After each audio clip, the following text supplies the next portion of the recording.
what are you trying to achieve with delivering the course of 7 planes of consciousness in astrology, James? I find astrology to be one of the most profound psychological models, if not the most profound model ever, unrivaled. However, it's presented without much attention to the inherent spirituality within it. So Sufism has that approach to life where everything is seen as having a spiritual dimension, and that knowledge is presented within the 7 planes of consciousness. So various degrees of spirituality, even including the earth plane, is studied within the 7 planes of consciousness. So we're looking at through the lens of Sufism, in other words, spiritual mysticism, through that lens at this wonderful languaging of the mind to discuss human psychology. And we're saying, for example, Mars is not just this, it's 7 different things according to where your consciousness is at any particular time. So, for example, Mars in the physical realm is probably chopping wood. Mars on the 4th plane of consciousness is probably challenging somebody who's telling lies about some principle that they find very strong. Mars on the 6th plane of consciousness is probably devoted to prayer. And so all of these are legitimate expressions of the Mars energy according to where your consciousness is at the time. So in this course, I'm just trying to awaken a deepening of astrology and some familiarity at the first level with the 7 planes of consciousness in order that people can apply this wisdom to their lives and find a more enriching life experience. What is Sufism and why would I want to incorporate these values and beliefs into my life? What's the difference between Sufism and religion and how both of them are perceived? Sufism isn't a religion. Religion's purpose is to offer a counterpoint to government, really. It's structuring behavior, morality, belief, and all those kind of things. That's got its purpose in life, but it's not what Sufism is. Certain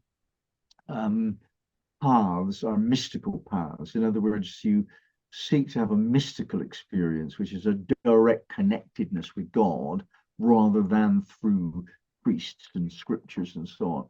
So Sufism is an example of a tradition of a mystic, and therefore includes particular. There are 4 types of exercises: breathing exercises, mantra, exercises in light, there's visualization typically, and exercises in wisdom or consciousness. And so the 7 planes of consciousness is the wisdom teachings that support the philosophy of Sufism. And the philosophy of Sufism is basically something like this, although everybody's going to express it differently. All is light.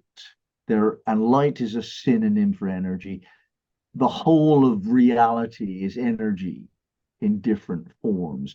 Physicists know this. Even in physicality, we've got nothing more than energy held together by forces. So it's nothing physical. Physicality doesn't really exist. It's an illusion. So in the study of energy, we notice that it can be slow and create form, physicality, but it can be faster and create other realities that are real. They're just not physical. So the reality of my mindset, my mind is different from yours and everybody else's. It's my reality. This is the only reality I know, my perception. My heart feels my own contours of preferences and aversions. My deeper heart, my courage will do things that some people won't do, but not things that other braver people might do. And there are different types of reality that we really don't study in much detail in our modern 21st century Western way. But Sufis have looked into this for 1,000 years or more, and they've come up with a very a succinct expression of how life is. So I don't know a better model. Mm-hmm. I've never come across anything like as good as Sufism. This is the best that I've found. And so to look at a long-term philosophy that's around for 1,000 years, been practiced by an amazing bunch of really highly enlightened or realized people, and apply that to our work, I think is quite meaningful. Mm-hmm. And what's in it for me as a student if I come? What would I gain from coming to this course? The students who come are looking to do two things typically.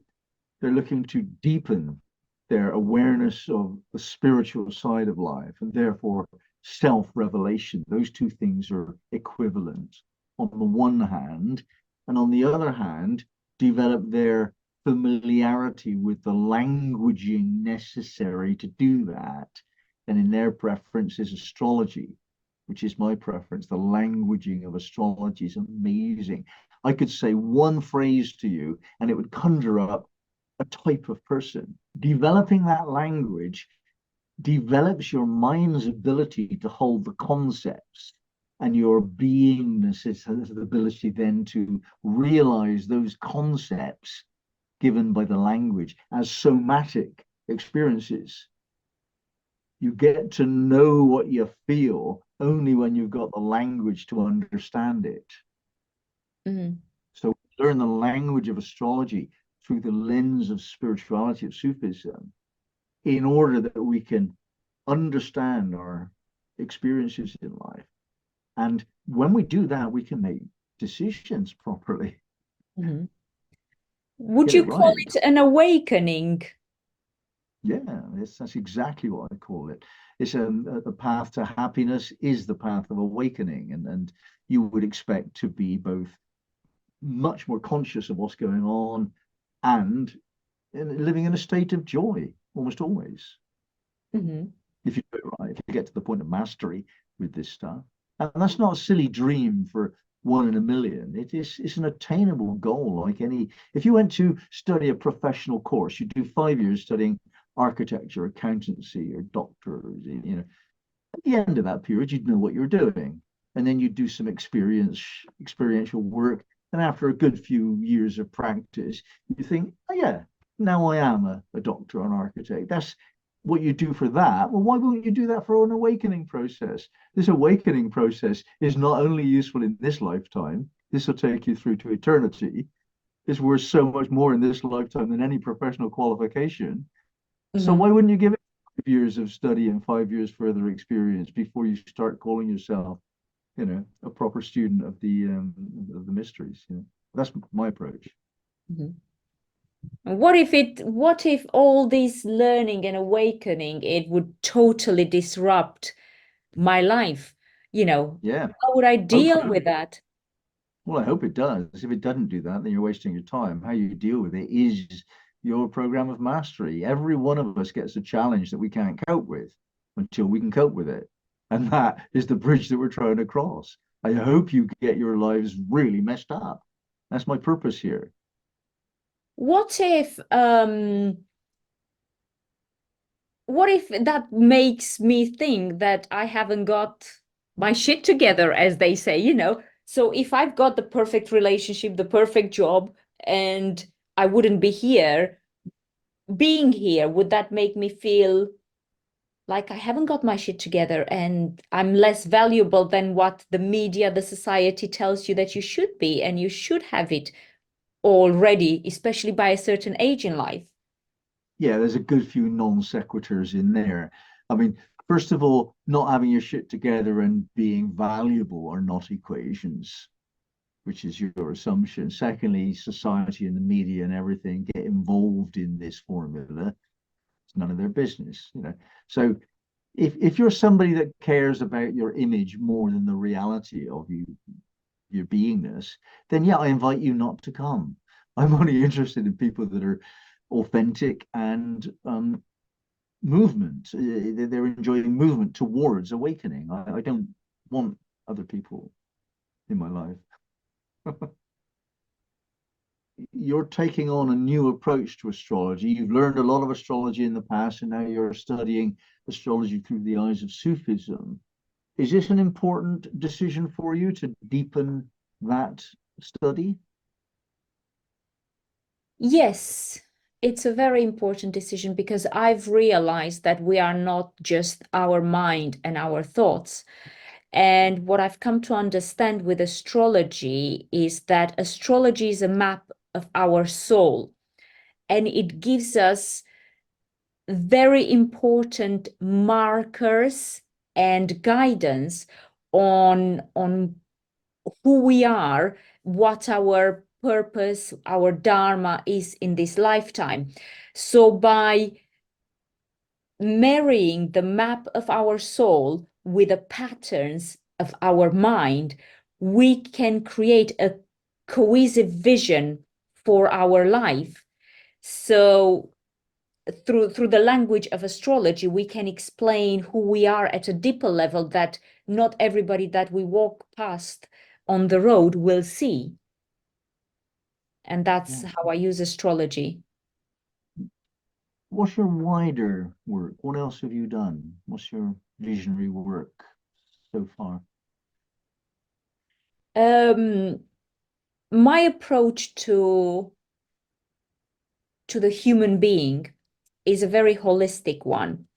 I've got training in therapy, in well-being, in psychology, astrology. And I believe that therapy takes people from minus to zero, and coaching takes them from zero to wherever they want to go. And everywhere along the line, astrology gives us the explanation of why we have got certain traumas, why have we got certain patterns of behavior, and how we can use our energy, which are the tools and the skills that we came with in this lifetime, in order to achieve our purpose in this particular lifetime. So I work on a three-dimensional, almost you could call it a trinity teaching of mind, body, soul. And at each of these levels, I believe there is important work to unlock any stuck energy and to activate us on the path of realization of how we can realize our dharma and our purpose in this lifetime. So, what's your goal, Diana, in leading this course called the Seven Planes of Consciousness in Astrology? The planes represent the different stages of spiritual evolution and awareness. And in delivering this course of seven planes of consciousness in astrology, I want to help and support people on their spiritual evolution and development of awareness, of understanding themselves and how they work, what are the energies that are currently active in their life, that have been active and have manifested in their lives through the events that have taken, through their choices in their lives, and whether that energy is aligned with what they want to achieve in their life. And I think that having and developing that awareness will support people towards that enlightenment of living life in a spiritual way, and give them that inner sense of fulfillment and union with the divine, whichever way that everyone understands that divine.